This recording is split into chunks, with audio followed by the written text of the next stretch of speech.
जय हिंद बच्चों। आज हम लोग 12वीं कक्षा के लिए भूगोल विषय को प्रारंभ करते हैं।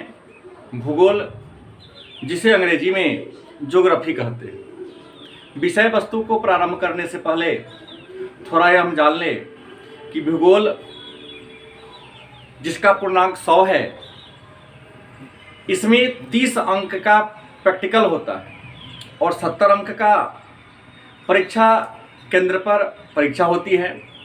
70 अंकों में 35 अंक का बहुवैकल्पिक प्रश्न पूछे जाते हैं और 35 अंक का निबंधात्मक प्रश्न होते हैं। तो भूगोल विषय में बहुवैकल्पिक प्रश्न अधिक अंकदायी माना जाता है। तो आइए भूगोल प्रारंभ करने से पहले जाने कि भूगोल क्या है। भूगोल गोल भूमि का अध्ययन है, मतलब गोल भूमि का अध्ययन भूगोल कहलाता है। भूगोल को अंग्रेजी में ज्योग्राफी कहते हैं। ज्योग्राफी दो शब्द जियो और ग्राफस के मिलने से बना है। इसमें जियो का मतलब पृथ्वी होता है और ग्राफी का मतलब अध्ययन करना या वर्णन करना होता है। मतलब भूमि का अध्ययन करना, भूमि का वर्णन करना, भूमि की व्याख्या करना भूगोल कहलाता है। खैर, इन सारी बातों को चर्चा हमने पिछले वीडियो में किया था। आते हैं 12वीं कक्षा के भूगोल का जो पहला पाठ है, उसका नाम है मानव भूगोल, प्रकृति एवं क्षेत्र। भूगोल के पहला पाठ का नाम है मानव भूगोल, प्रकृति एवं क्षेत्र। तो भूगोल की बात करें तो भूगोल गोल भूमि का अध्ययन, भूगोल गोल भूमि का अध्ययन है और धरातल से संबंधित समस्त तत्व व भूदृश्य भूगोल का विषय वस्तु है। मतलब धरातल पर जितने भी तत्व हैं, जितने भी भूदृश्य हैं, इन सारे भूदृश्यों का अध्ययन भूगोल में किया जाता है। मन में प्रश्न होगा कि धरातल के जितने तत्व हैं, जितने दृश्य हैं, उनको कितने वर्गों में बांटा गया है। तो धरातल के समस्त तत्व को, धरातल के समस्त भूदृश्य को 2 वर्गों में बांटा गया है। पहला है भौतिक तत्व, जिसे हम भौतिक भूगोल भी कहते हैं। दूसरा है सांस्कृतिक तत्व, जिसे हम मानव भूगोल कहते हैं। मन में प्रश्न होगा कि भौतिक तत्व किसे कहते हैं। तो भौतिक का मतलब होता है बाहरी, मतलब वह तत्व जिसका निर्माण स्वतः हुआ है, जिसके निर्माण करने में मानव का कोई योगदान नहीं है। तो वैसे तत्व को हम भौतिक तत्व के नाम से जानते हैं, या ऐसे तत्व, और उसका अध्ययन भूगोल के जिस शाखा में किया जाता है उसे हम भौतिक भूगोल के नाम से जानते हैं। भौतिक भूगोल के अंतर्गत या भौतिक भूगोल में हम लोग स्थलमंडल, जलमंडल, वायुमंडल, पहाड़, पठार, जंगल, झील, झरना, सागर, महासागर के बारे में अध्ययन करते हैं। मतलब भौतिक भूगोल या भूगोल के भौतिक तत्वों में हम उन चीजों का अध्ययन करते हैं जिसका निर्माण मानव के द्वारा नहीं बल्कि प्रकृति के द्वारा किया गया। दूसरा है सांस्कृतिक तत्व।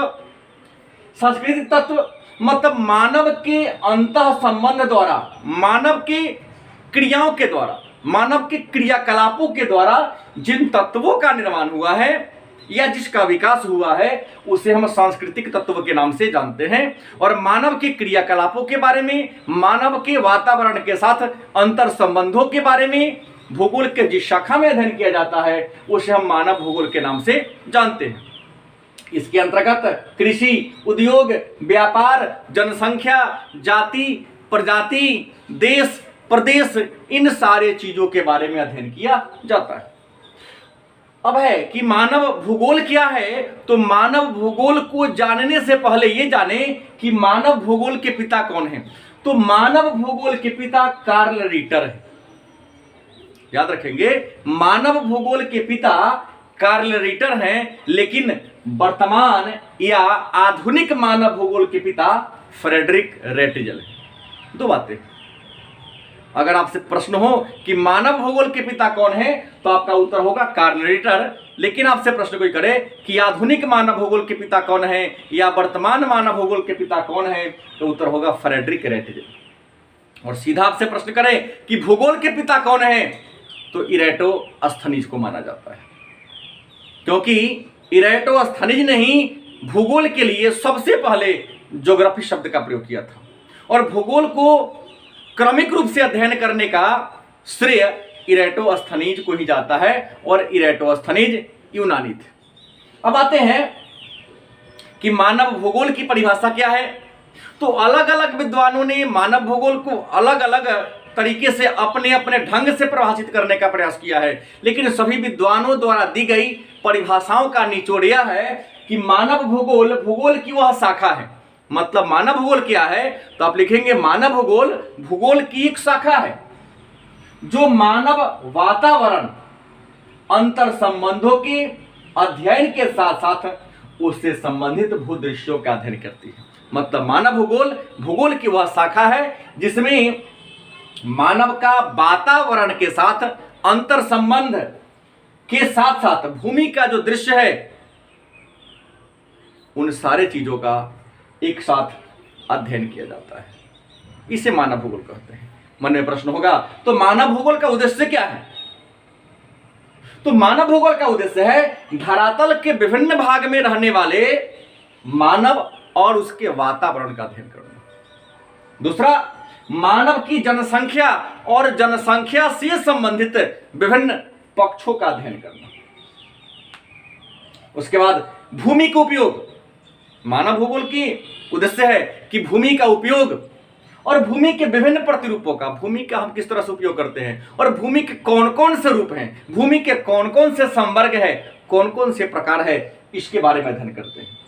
उसके बाद मानव के द्वारा विभिन्न क्षेत्रों में किया गया निर्माण मतलब बिल्डिंग बनाए, सड़क बनवाए, नदी घाटी परियोजना बनवाया, और मानव के द्वारा किया गया विनाश मतलब सड़क बनाने में, बहुउद्देशीय नदी घाटी परियोजना को बनाने में जंगल को काटा, पहाड़ को तोड़ा। तो मानव के द्वारा किए गए निर्माण और विनाश का अध्ययन मानव भूगोल का उद्देश्य है। और मानव वातावरण का, मानव जिस इन्वायरमेंट में रहता है, मानव का वह इन्वायरमेंट कैसा है, इन चीजों का अध्ययन करना मानव भूगोल का मूल उद्देश्य है। दूसरा प्रश्न, तो मानव भूगोल की प्रकृति क्या है? मानव भूगोल की प्रकृति क्या है? तो मानव भूगोल मानव के प्राकृतिक और भौतिक वातावरण से संबंधित तथ्यों का अध्ययन करता है। मानव भूगोल की प्रकृति की बात करें तो मानव भूगोल मानव के प्राकृतिक तथा भौतिक वातावरण से संबंधित जो तथ्य हैं, जो तत्व हैं, उन्हीं का अध्ययन करता है। कुमारी सैंपल ने मानव भूगोल के प्रकृति को स्पष्ट करते हुए लिखा है कि मानव भूगोल क्रियाशील मानव एवं अस्थायी पृथ्वी के परिवर्तनशील संबंधों का अध्ययन है। मतलब कुमारी सैंपल ने कहा कि मानव भूगोल के प्रकृति को स्पष्ट करते हुए लिखा कि मानव भूगोल क्या है? क्रियाशील मानव, क्योंकि मनुष्य क्रियाशील है, अनवरत कुछ ना कुछ मानव करते रहता है। लेकिन हमारा जो पृथ्वी है अस्थायी, और अस्थायी पृथ्वी के परिवर्तनशील संबंधों का अध्ययन करना ही मानव भूगोल की प्रकृति है। अगला प्रश्न होगा, तो मानव भूगोल के विकास के चरण कौन कौन से हैं? मानव भूगोल के विकास की अवस्थाएं कौन कौन से हैं? तो भूगोलवेताओं ने मानव भूगोल के विकास के 6 चरणों के बारे में चर्चा किया है। मतलब मानव भूगोल के विकास के 6 चरण हैं। पहला उपनिवेशिक काल, मतलब अंग्रेजों के शासनकाल में मानव भूगोल का विकास। उत्तर उपनिवेशिक काल, मतलब अंग्रेजों के शासन काल के अंतिम चरण में, जब यह लगने लगा था कि भारत से अब इंग्लैंड की सत्ता की समाप्ति हो जाएगी, उस काल में मानव के भूगोल का विकास। उसके बाद अंतर्युद्ध, मतलब 2 महायुद्धों के बीच, अंतर्युद्ध का मतलब हो गया कि 2 महायुद्धों के बीच, मतलब 1918 से 1939, क्योंकि प्रथम विश्व युद्ध 1918 में समाप्त हो गया और दूसरा विश्व युद्ध 1939 में प्रारंभ हुआ। तो 1918 से लेकर 1939 के बीच के, मतलब 1930 के दशक में मानव भूगोल का विकास। उसके बाद 1950 से 1960 के दशक में मानव भूगोल का विकास। उसके बाद 1970 के दशक में मानव भूगोल का विकास। और 1990 के दशक और उसके बाद के काल में मानव भूगोल के विकास, मतलब मानव भूगोल के विकास की 6 अवस्था हैं। उपनिवेशी काल, उत्तर औपनिवेशी काल, अंतर्युद्ध की अवधि का दशक, 1950 से 60 का दशक, 1970 का दशक, 1990 और उसके बाद का दशक। अब होगा मानव भूगोल का विषय क्षेत्र क्या है। तो मानव भूगोल के विषय क्षेत्र के संबंध में भी विद्वानों में कई प्रकार की मत भिन्नताएं। मानव भूगोल के विषय क्षेत्र की बात करें तो इस बारे में अलग अलग विद्वानों ने मानव भूगोल के विषय क्षेत्र को अलग अलग वर्गों में बांटने का प्रयास किया है। सबसे पहले बलास, विडाल डीला बलास पूरा इनका नाम है। तो विडाल डीला बलास ने मानव भूगोल को 3 वर्गों में बांटा है। पहला सांस्कृतिक तत्व, 3 वर्ग है। पहला जनसंख्या, दूसरा सांस्कृतिक तत्व, तीसरा यातायात। जिन ब्रूंस ने मानव भूगोल को 3 प्रमुख वर्ग और 6 आवश्यक तत्वों में बांटा है। 3 प्रमुख वर्ग है मिट्टी, पौधा, पशु और लुटेरी अर्थव्यवस्था। और 6 कौन कौन है? तो मिट्टी में मकान और सड़क आ जाएगा, पौधा पशु में कृषि और पशुपालन आ जाएगा, लुटेरी अर्थव्यवस्था में खनिजों का अंधाधुंध दोहन और अपने जीविका के लिए पशुओं की हत्या करना या पशुओं का गैर कानूनी तरीके से शिकार करना। इसके अलावा एल्सवर्थ हटिंगटन ने मानव भूगोल के विषय क्षेत्र को 4 वर्ग और 21 उपवर्ग में बांटने का प्रयास किया है। अब अगली बात होगी तो मानव भूगोल की कितनी विचारधाराएं हैं। तो विद्वानों ने अध्ययन की सुविधा के दृष्टिकोण से या अध्ययन की सुविधा के लिए मानव भूगोल के विचारधाराओं को 3 वर्गों में बांटा है। पहला है निश्चयवाद, दूसरा है संभववाद या संभावनावाद, तीसरा है नवनिश्चयवाद। मतलब निश्चयवाद, संभववाद, नवनिश्चयवाद। मन में प्रश्न होगा कि निश्चयवाद क्या है।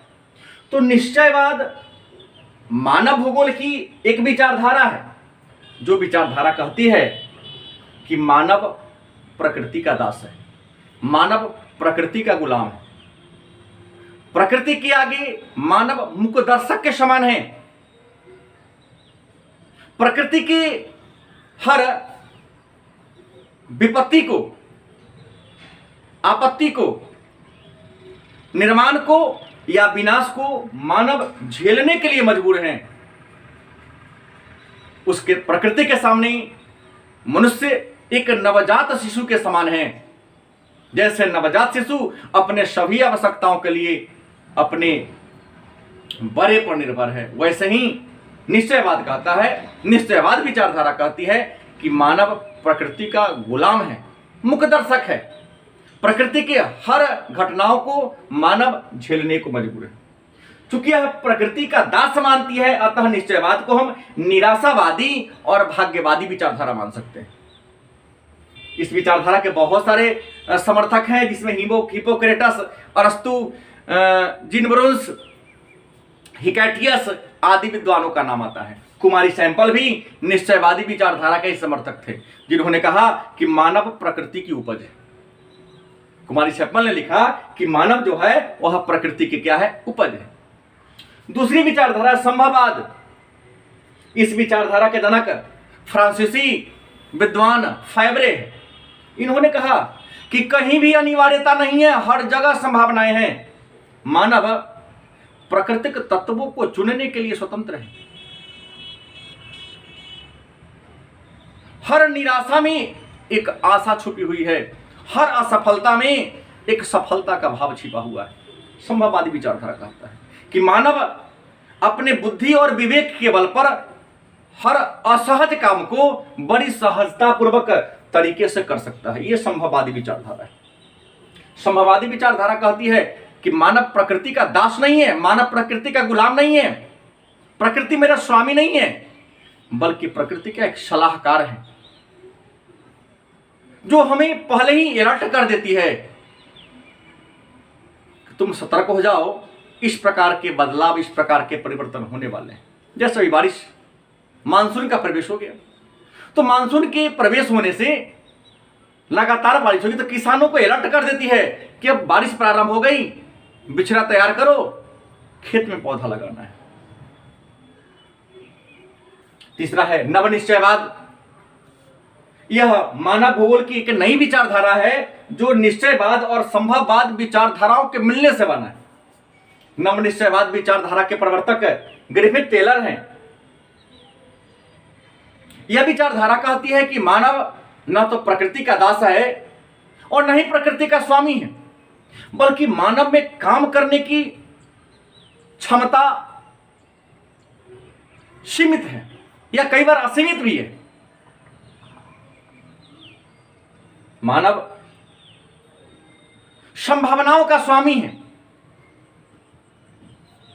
नवनिश्चयवाद विचारधारा कहती है कि प्रकृति मनुष्य का मालिक नहीं है, लेकिन प्रकृति जो है वह एक बड़े नगर में खड़ा, चौराहे पर खड़ा ट्रैफिक पुलिस के समान है, जो यात्री के वाहन के गति को स्लो या तेज कर सकती है, उसके वाहन की दिशा को बदल नहीं सकती।